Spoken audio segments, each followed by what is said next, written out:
have a copy, the printed version is in the bench there.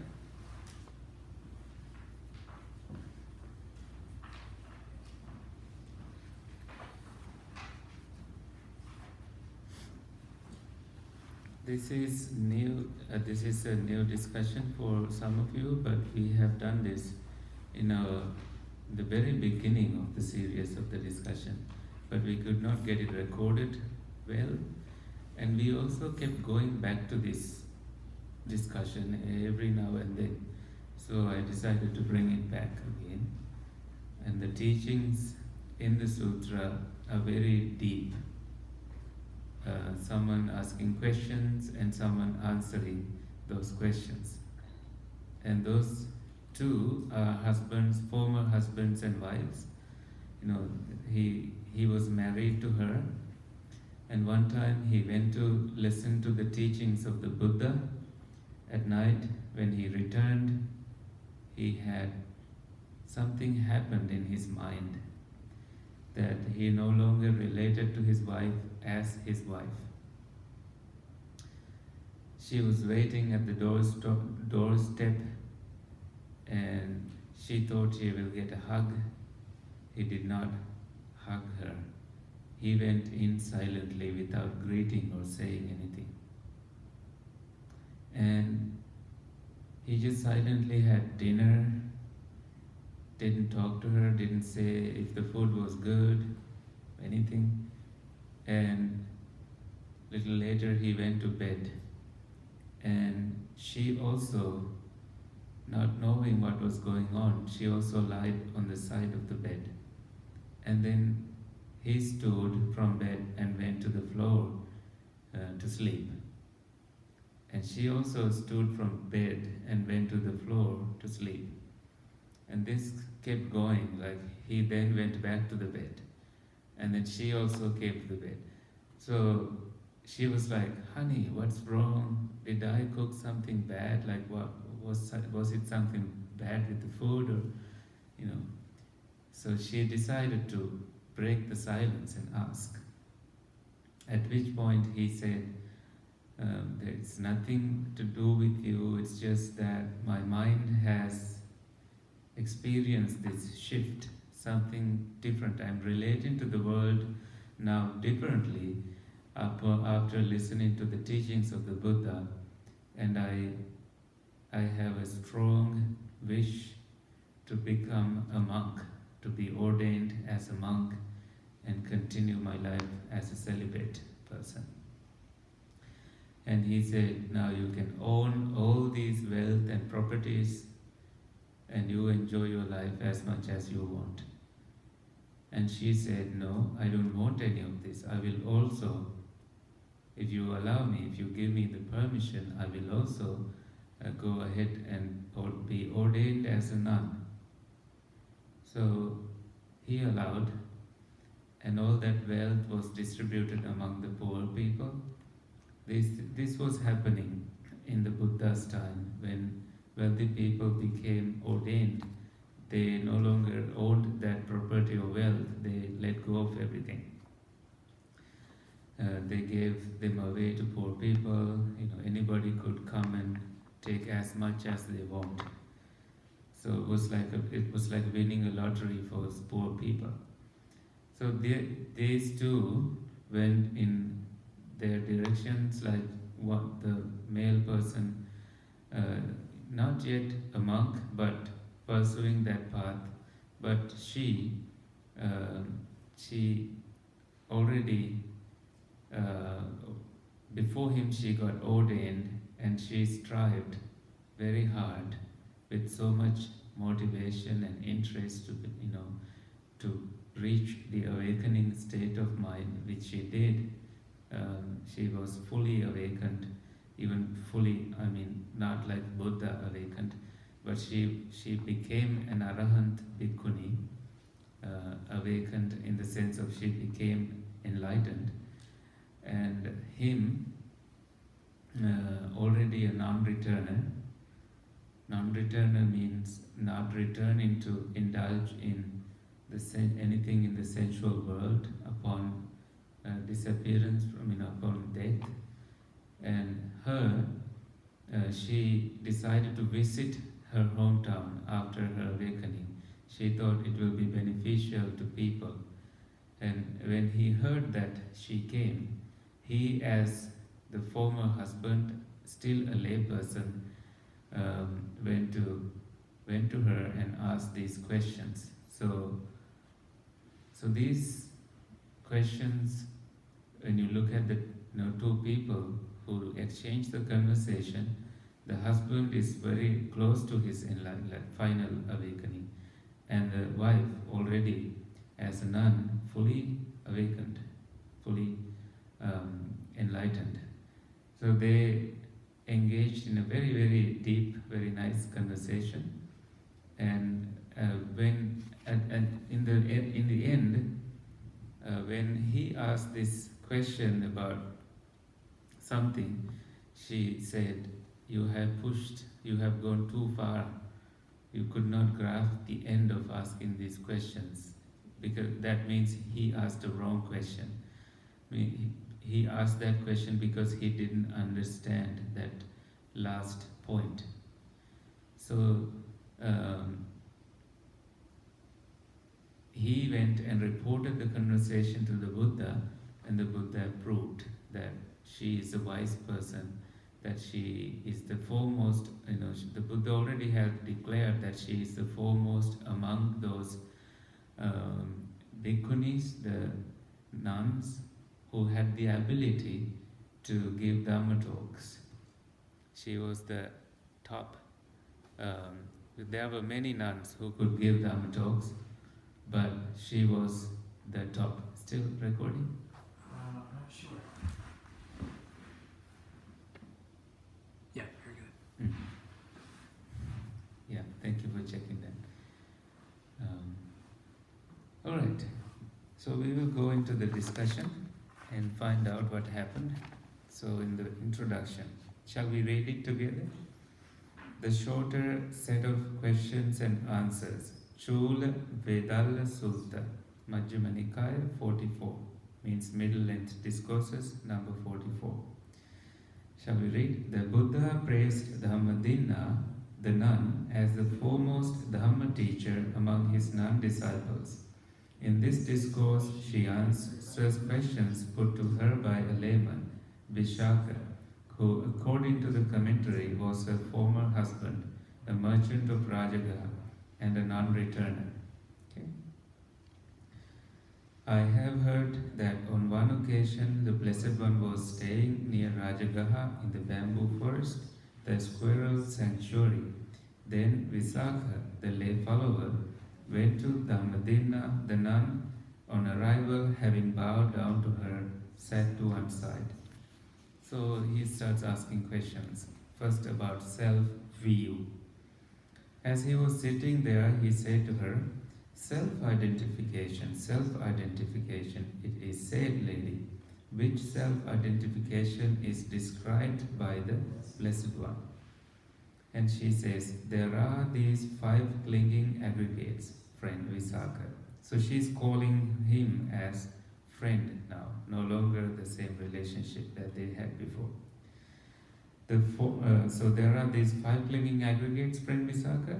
So what are the 5? The form clinging aggregate, the feeling clinging aggregate, the perception clinging aggregate, the formations clinging aggregate, the consciousness clinging aggregate.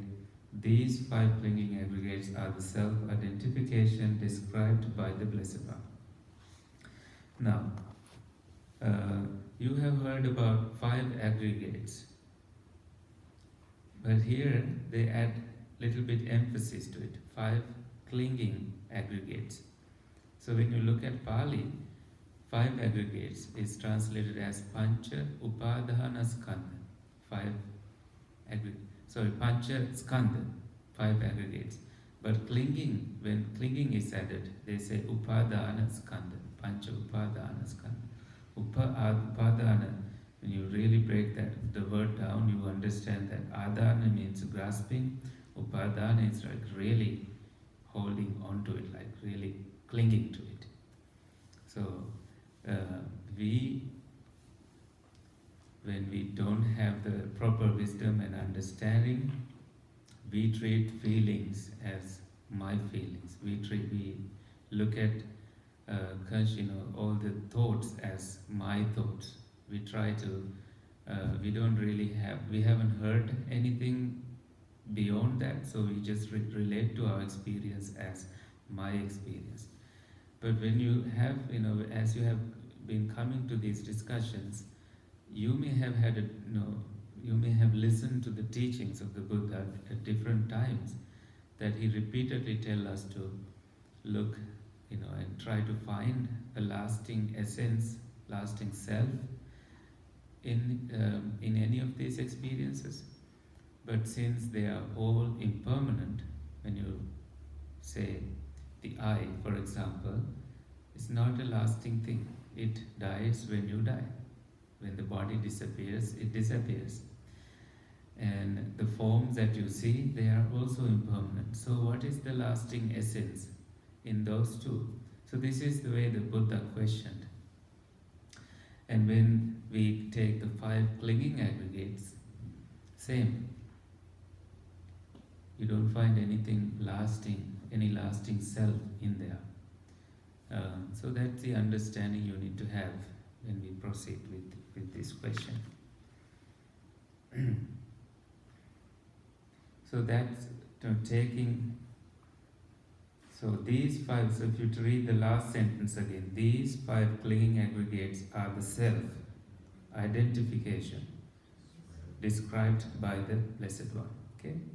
Let's read more.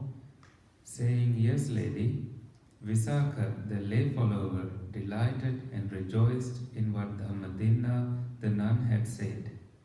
Then he asked her a further question. The origination of self-identification. The origination of self-identification. So he's asking, which origination of self-identification is described by the Blessed One? Basically asking, like, what is the origin of self-identification?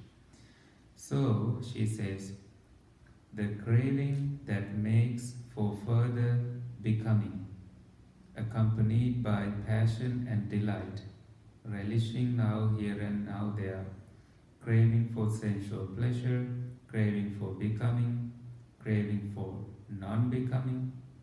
So this is the origin of self-identification. Craving described in 3 ways. In Pali it is kama tanha, which is craving for sensual pleasures. Bhava tanha, bhava refers to craving for becoming. So you want to be a heavenly being, you want to be higher than a heavenly being, you want to unite with God and stay there forever. So some form of existence. Right? You want to be born as a human being and enjoy pleasures that you accumulated in this life and come back to it again. So that's also a form of becoming. And then the other one, the last one, is craving for non-becoming. What is that? So there are at the time of the Buddha, even now, teachers, some spiritual teachers may teach that you don't have another, there's no continuation after your death. Enjoy your life as much as possible. There's no becoming, no continuation. So when they hear that, if you take it seriously, you take alcohol as much as you want, you don't care, the consequences, you don't respect your parents, children, doesn't matter to you very much, like let them do whatever they want. So you are not accumulating merits or doing good things in that life because you don't believe in karma either. Like you are like, okay, after death there is no more existence. Why do we worry about anything? Let's enjoy as much as possible. So there were people who believed that way. That was a craving for non. This is not about annihilation or anything. This is just that when you have a craving for that, that way that you are not going to exist anymore, You may do any kind of bad thing, not no respect for anything. So that craving is destructive. Any craving can be destructive. So then, the cessation of self-identification, the cessation, which cessation is described by the Buddha? What is her answer? The remainderless fading and cessation, renunciation, relinquishment, release, and letting go of that very craving. This is the cessation of self-identification. No craving, no self.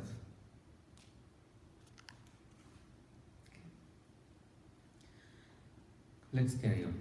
Yeah. The way of practice led into the cessation of self-identification. So what is that way? What is the way? Without looking at the other page. Noble Eightfold Path. Yes, the middle path. Is that what you said? I said Noble Eightfold Path. Yeah, same thing. Noble Eightfold Path. Precisely this noble, did you read this before coming here? You just know it. Precisely this noble Eightfold Path, right view, right thoughts, right speech, right action, right livelihood, right effort, right mindfulness, right concentration, all these 8 things. See, in the beginning you just have the right view, like proper understanding about this is what you are supposed to do, and towards the end you have right concentration. Your mind is now in a concentrated level, samadhi level, where you are experiencing awakening with your own understanding and wisdom. Okay, next he is asking, is it the case, lady, that clinging is the same thing as the 5 clinging aggregates, or is it something separate? And she says, neither is clinging the same thing as the 5 aggregates, nor is it something separate. Whatever desire and passion there is with regard to the 5 clinging aggregates, that is the clinging there. So what ways can you cling to something? When there are nice feelings involved, you want more of that. So clinging really naturally arises in that experience. So she says it's neither separate. If you take clinging separately, that clinging is same as clinging to one of the 5 aggregates. Could be feelings or formations or some perceptions, clinging to anything that is there. So she didn't try to separate them. She says neither or no kind of answer. And he asks, how does self-identification view come about? And she says, where an uninstructed run-of-the-mill person, which means ordinary person, okay, who has no regard for noble ones, is not well versed or disciplined in their teachings, who has no regard for people of integrity, is not well versed or disciplined in their dhamma, assumes form to be the self, or the self as possessing form, or form as in the self, or the self as in form. Different ways people take the personality view, like this is me, this form is me, myself is in the form, many ways of relating to it as a self. So she's listing down all the 5 aggregates again, and says the same thing. Assumes feeling to be the self, perception to be the self, formations to be the self, consciousness to be the self.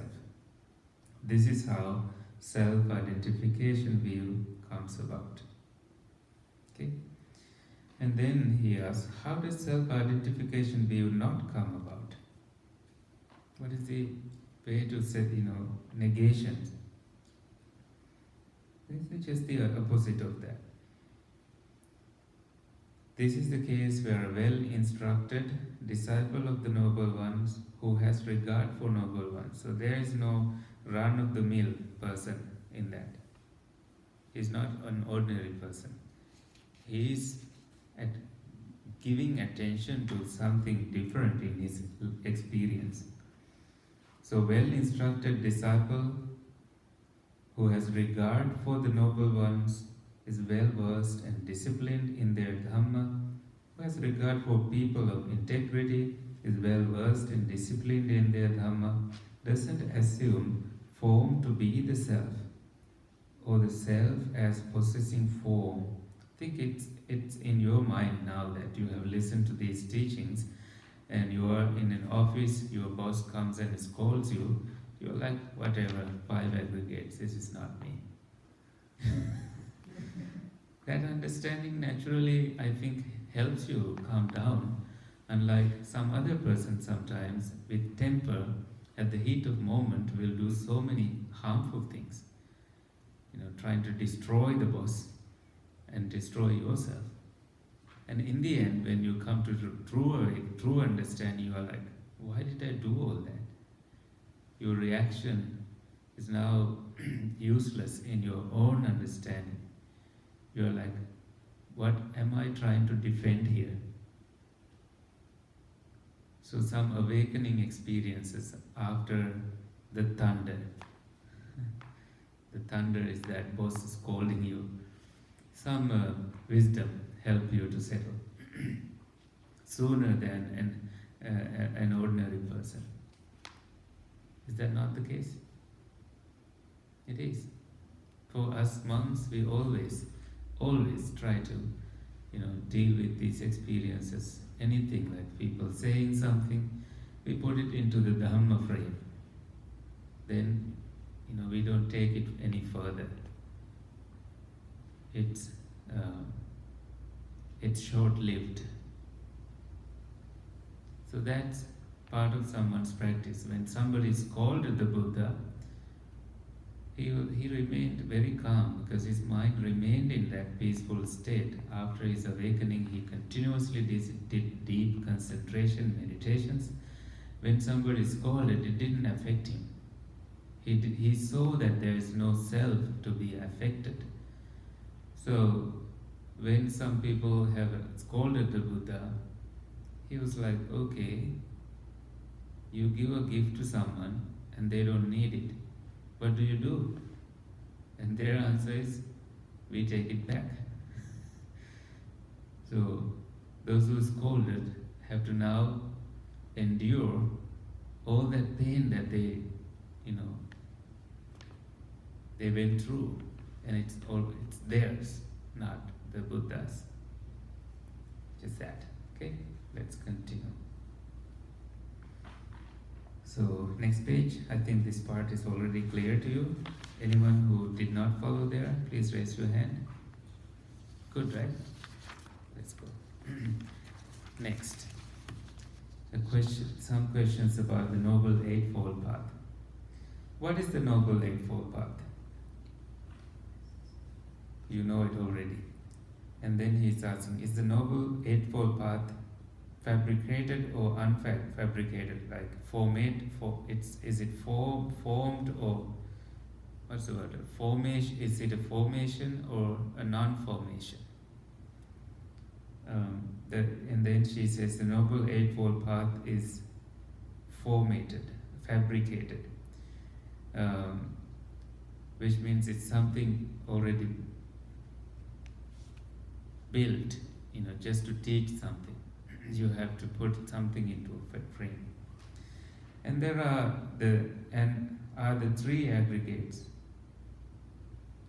of virtue, concentration, and discernment included under the Noble Eightfold Path. So virtue is sila, concentration is samadhi, discernment is wisdom, prajna.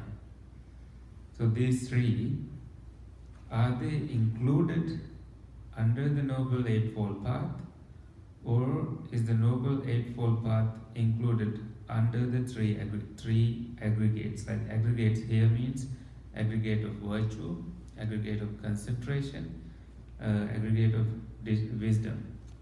Like Sila Skandha, Samadhi Skandha, Prajna Skandha. Same word, but as a heap, as a skandha, as an aggregate. Virtue as an aggregate. So, what is this question? The entire Eightfold Path, when you have no idea about it, someone would teach you just these three: virtue, concentration, and wisdom. Those three are enough. So he's asking a question about relating those three with the Eightfold Path. He's asking whether these three these three can go, he's asking whether the Eightfold Path can be put into these three, or can someone put these three into the Eightfold Path? Which way does it work? And in her answer, she says, it is the Eightfold Path that, we will read that part. The three aggregates are not included under the Noble Eightfold Path, friend Visakha, but the Noble Eightfold Path is included under the three aggregate. And she breaks them down. For example, right speech, right action, and right livelihood come under the aggregate of virtue. See? Right speech, when you have good virtues, your speech is good. Right action, your actions are good, and you also choose a right livelihood. So that is your virtue, good conduct. And then right effort, right mindfulness, and right concentration. See, these three are almost related to cultivating your mind. So not almost, like totally related, connected to right effort, right mindfulness, and right concentration. They come under the aggregate of concentration. Right view and right thoughts come under the aggregate of discernment. Right view and right thoughts. So these two. Bhante Sankicha, is this door open? Pujita said he's going to come late, so I'm not sure if he came and went away. Thank you for checking that. Okay, good. So the last one, right view and right thoughts come under the aggregate of discernment, wisdom. When you have proper wisdom, you come to the right view, and you also cultivate, right thoughts. And he is asking, what is samadhi? What is concentration? So samadhi and concentration is the same word. What qualities are its themes? What qualities are its requisites? What is its development? Singleness of mind is samadhi. So singleness of mind, mind unified. Get it? The four establishings of mindfulness are its themes. What are the four establishings? Establishing mindfulness in body, establishing mindfulness in feelings, establishing mindfulness in thoughts, and establishing mindfulness in phenomena, different experiences like hindrances, aggregates. So you are aware of them and you establish your mindfulness. And four right exertions are its requisites to make right effort. What are the four? You remember?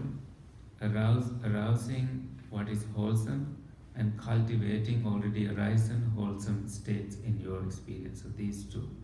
Arouse, letting wholesome things to arise when they are not born, like letting first jhana to arise. That's a wholesome thing. You make effort to that. And then cultivating that which is already developed. And the other two, when something is unwholesome, that is already arisen, you try to remove it. And if something unwholesome is going to arise, you try to prevent it. So it's about wholesome and unwholesome, good and bad. Easy, right? Nothing magical. One time when you listen to it, then it's easy. And any cultivation, development, and pursuit of these qualities, it's development. So all these can be developed for exertions, for establishing of mindfulness, to reach the singleness of mind, unified mind. Then the question about formations. Now, lady, what are formations? This is a very nice explanation. These three formations, friend Visakha, bodily formations, verbal formations, and mental formations. Here too, the translator used the word fabrications, not formations, but I replaced it with formations because I understand it better with that word. This is Venerable Thanissaro's translation, but Bhikkhu Bodhi translates it as formations, something being formed. So he's asking, what are bodily formations? What are verbal formations? What are mental formations? In and out breaths are bodily formations. Directed thoughts and evaluation are verbal formations, like vitakka, vichara, which this is in Bhikkhu Bodhi's translation is thinking and examining thoughts. But here, directed thought and evaluation. And third, perceptions and feelings are mental formations. And then he is asking, why are in and out breaths bodily formations? Why are thinking and examining thoughts verbal formations? Why are perceptions and feelings mental formations? So, simple answers. In and out breaths are bodily. These are things tied up with the body. That is why in and out breaths are bodily formations. So, simple, right? But remember this part, because towards the end we come to a place where we need to remember, like when you go to deep samadhi, what disappears first? He's asking that kind of a question. And she answers from these three, whether bodily formations disappear, mental disappear, or what. We will find out. So, in and out breaths are bodily, so they are bodily formations. And then she says, first having thoughts, and then having evaluated, examined, then they are directed towards speech, so they are verbal formations, your thoughts.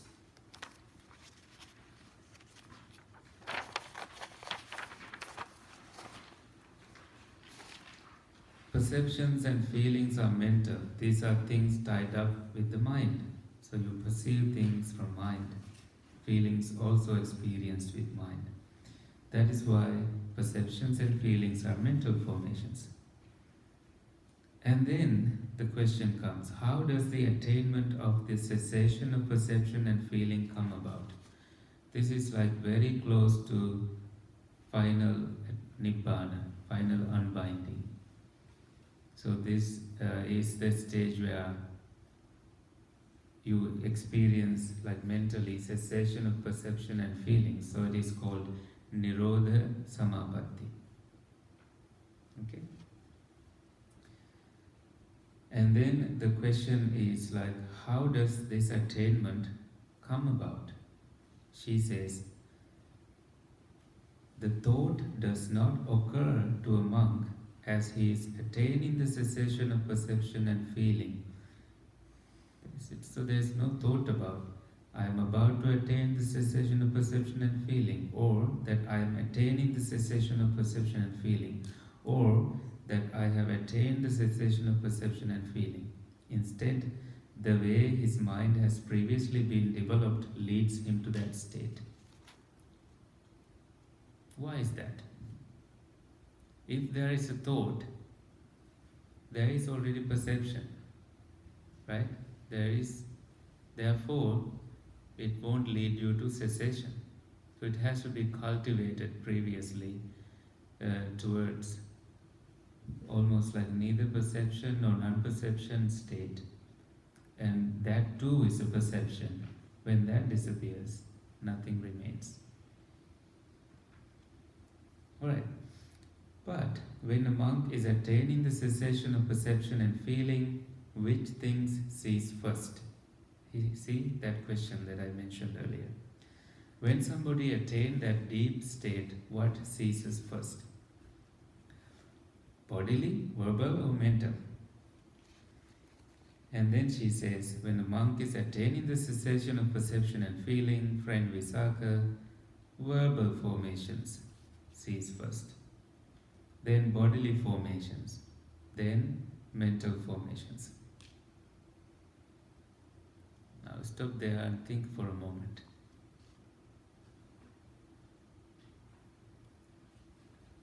So verbal formations first. Verbal formations disappear.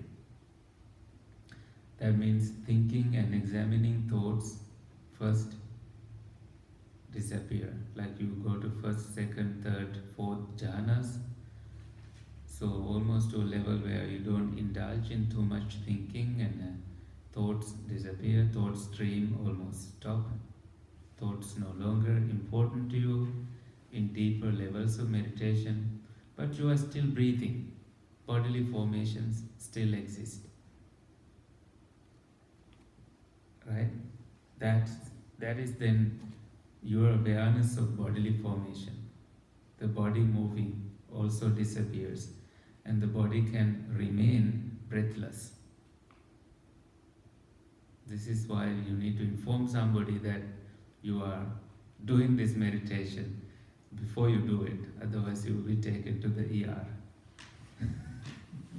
This had happened before, like Ajahn Brahm has a story about that. And this man did some deep meditation, he was taken to the ER, and when he woke up, fortunately he was taken to this Indian doctor, and he understood when she said he was in meditation, so he understood that it's better we don't send him to the morgue or do a post-mortem on him.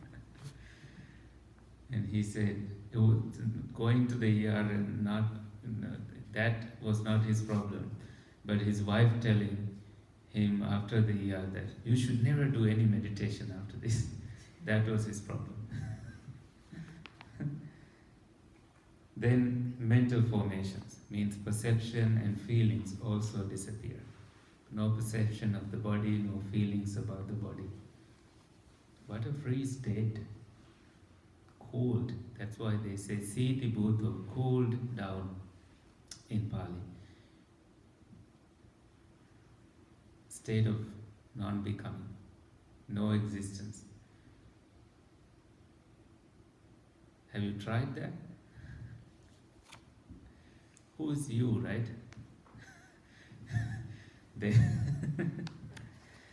Now, lady, how does emergence from the cessation of perception and feeling come about?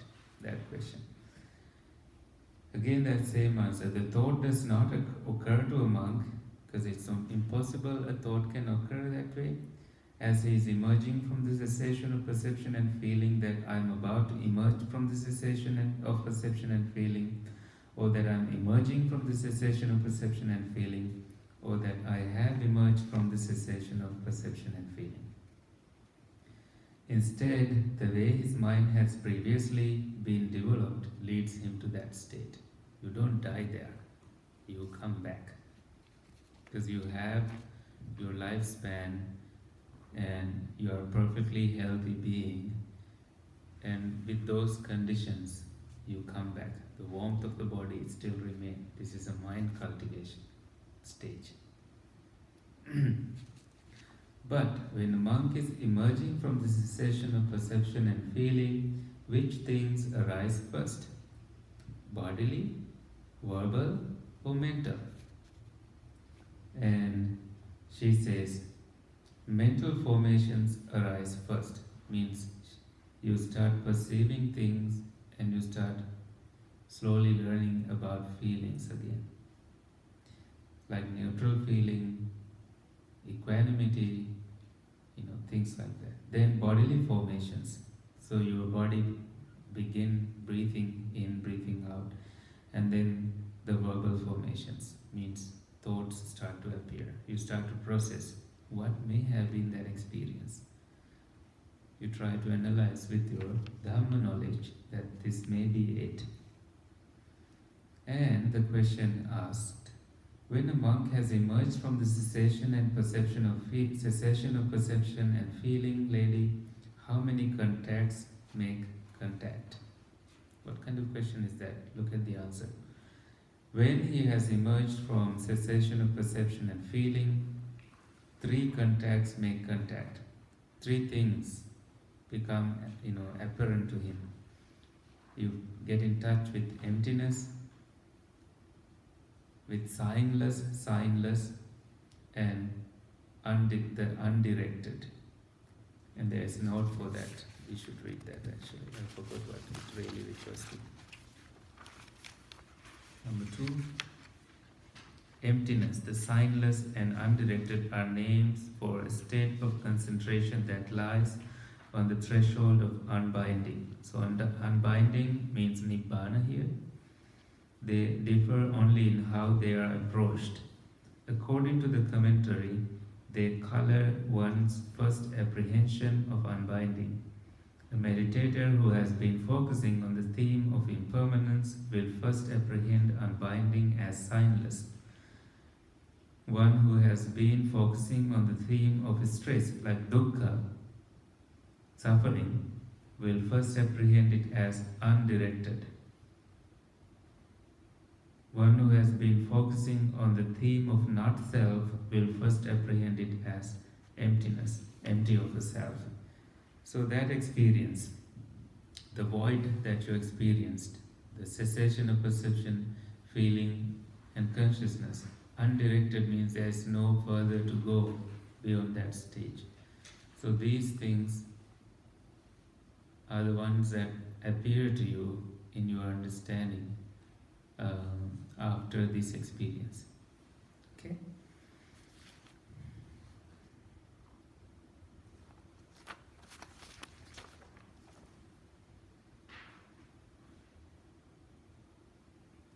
When a monk has emerged from the cessation of perception and feeling, to what does his mind lean?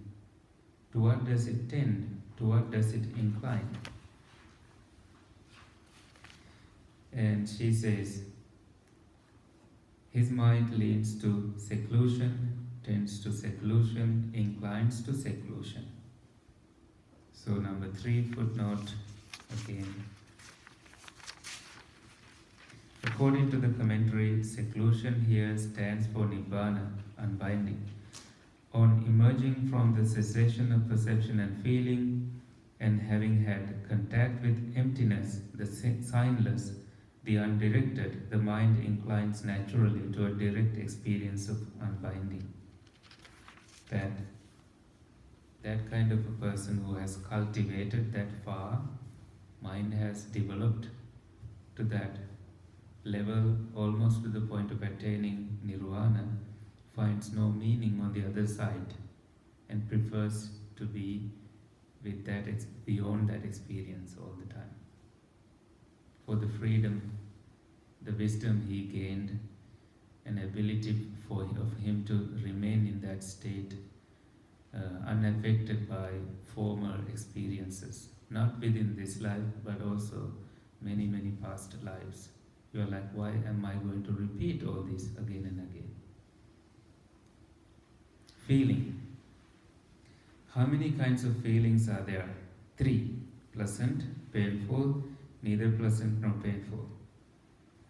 And he is asking, what is pleasant, what is painful, what is neither pleasant nor painful? So whatever is experienced physically or mentally as pleasant and gratifying is pleasant. And whatever is experienced physically or mentally as painful and hurting is painful. And whatever is experienced physically or mentally as neither gratifying nor hurting is neither painful nor neither pleasant nor painful feeling. And what way is pleasant feeling pleasant, lady? And what way is it painful? Pleasant feeling is pleasant when it lasts, painful when it stops lasting, when it changes. Painful feeling is painful in remaining when it's painful because when the pain lasts, and pleasant when it has stopped. Neither pleasant nor painful feeling is pleasant in occurring together with knowledge, and painful in occurring without knowledge. So, what does that mean? Neither painful nor pleasant feeling. This is like a neutral feeling. When you identify that as a neutral feeling, means you have heard the teaching, so you identified the correct way. But those people who don't have that knowledge will identify that as a safe place to be with the view of a self. So you let go of painful feeling, you let go of pleasant feelings, and make your neutral feelings a resort for you to remain. And that is because there is a self abiding in there, that you don't have the true knowledge about it. And this will become clearer to you as you read a little further. And there is an underlying tendency under all these feelings. With pleasant feelings, there is underlying tendency. When you go after them, lust, your lust will manifest. Painful ones, aversion will manifest. With neutral ones, ignorance is the underlying tendency. That you haven't seen the truth about that feeling, so that you have ignored that truth, and you are bound to see. Because of that not knowing, you're bound to continue, holding on to it as a place to be. Say you have developed your meditation up to a third jhana, where you have upekha sati parisuddhi, means equanimity and mindfulness, purified mindfulness with equanimity. And you think that, okay, after death I'm going to remain there. This looks like perfect equanimity for me to be. Perfect, neither painful nor pleasant feeling. But that is because you haven't experienced any further, you haven't really gone beyond to the fourth jhana, to infinite space, to infinite consciousness, so and so, and to the cessation, nirodha samapatti experiences. That you haven't heard about that. But when you have true knowledge, you know that there is more to be done. This is why these discussions for Buddhist people who are aspiring awakening is important. Anyway, time is short. Let's try to get this in. So that part has been explained already. Let's go to the next page. And he's asking, is underlying tendency to lust to be abandoned with regard to all pleasant feelings? And underlying tendency to aversion to be abandoned with regard to all painful feelings? Is underlying tendency to ignorance to be abandoned with regard to all neither pleasant nor painful feeling? She says, no. There is the case where a monk, quite secluded from sensuality, secluded from unskillful qualities, enters and remains in the first jhana, rapture and pleasure born of seclusion, accompanied by directed thought and evaluation. With that, he abandons passion. No underlying tendency to lust gets obsessed there. There is the case where a monk considers, oh, when will I enter and remain in the dimension that those who are noble now enter and remain in? And as he thus nurses this yearning for the unexhaled liberations, there arises within him sorrow based on that yearning. Longing is pain. With that, he abandons resistance. No underlying tendency to aversion gets obsessed there. There is the case where a monk, with the abandoning of pleasant and pain, as with the earlier disappearance of elation and distress, enters and remains in the fourth jhana. So first and fourth, and also the other two in between are also included. Purity of equanimity and mindfulness, neither pleasure nor pain. With that, he abandons ignorance. No underlying tendency to ignorance obsesses there. Now, what lady lies on the other side of pleasant feeling? Passion lies on the other side of pleasant feeling, and which is raga, lusting after. And what lies on the other side of painful feeling? She says resistance lies on the other side of painful feeling. What lies on the other side of neither pleasant nor painful feeling? Ignorance lies on the other side of neither pleasant nor painful feeling. What lies on the other side of ignorance? Clear knowing lies on the other side of ignorance. What lies on the other side of clear knowing? Release lies on the other side of clear knowing. What lies on the other side of release? Unbinding lies on the other side of release. What lies on the other side of Nibbana? Unbinding. And then she says, you have gone too far, friend Visakha. You can't keep holding on up to the limit of questions, for the holy life gains a footing in unbinding, culminates in unbinding, has unbinding as its final end. If you wish, go to the Buddha and ask him the meaning of these things. Whatever he says, that's how you should remember it. Not how I teach it, but how the Buddha teaches it. So then he went, reported everything, and the Buddha said, well done. So at the end, Buddha said, Dhammadinna, she is wise, a woman of great discernment, means great wisdom. If you had asked me those things, I would have answered you in the same way she did. That is the meaning of those things, that is how you should remember it. So the Buddha does not change anything. So that is what the Buddha said, gratified. Visakha, the lay follower, delighted in the Blessed One's words. So at the end, if you go back to these questions, see the last one. If you think that there's no, the last two lines, like what lies on the other side of release. So when you make the release, unbinding is the resultant. But that unbinding, beyond that there is nothing. It's unconditioned in the sense that it's not built, it's not a world that you enter, it's just a realization of how to non-exist, unaffected, but not as a self. Like distilling, I don't know if the word distilling is a better choice. All the energies have now taken to a neutral position. It's like a candle blown and the light disappeared.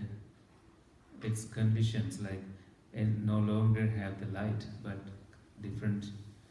It went, the body disappears into 4 elements, and the energy levels have disappeared. No further existence be found.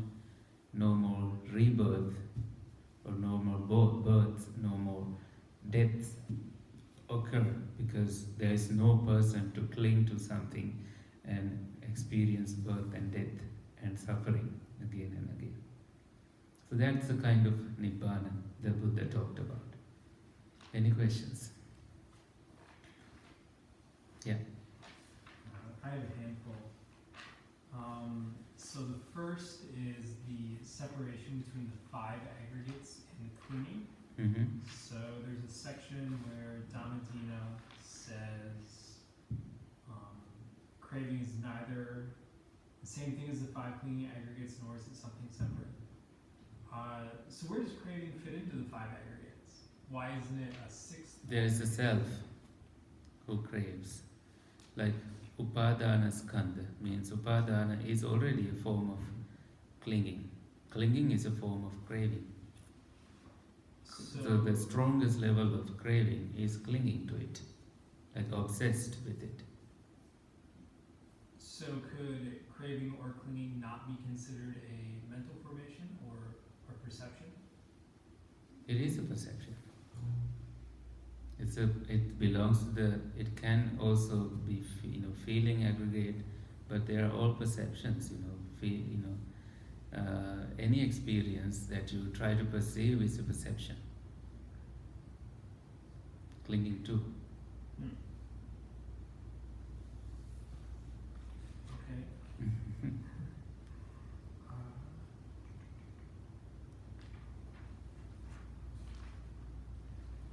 And then in the feeling section, Dhammadina has a line. Let me see if I can find it. Okay, so this section, pleasant feeling is pleasant and remaining, painful and changing. Painful feeling is painful and remaining, pleasant and changing. Neither pleasant nor painful feeling is pleasant and occurring together with knowledge, and painful and occurring without knowledge. So the way that I understood that when I read it is neutral feelings, when not occurring together with knowledge or mindfulness, are unpleasant. So, for example, they can be a cause for aversion to arise and boredom to arise. Yeah. But with mindfulness, they become pleasant. Yeah. Is that a correct understanding? Yes. Okay. Well understood. And I guess those are my only two questions for now. Great. Any more questions? All right, let's transfer merits. That is in the last page of your chanting.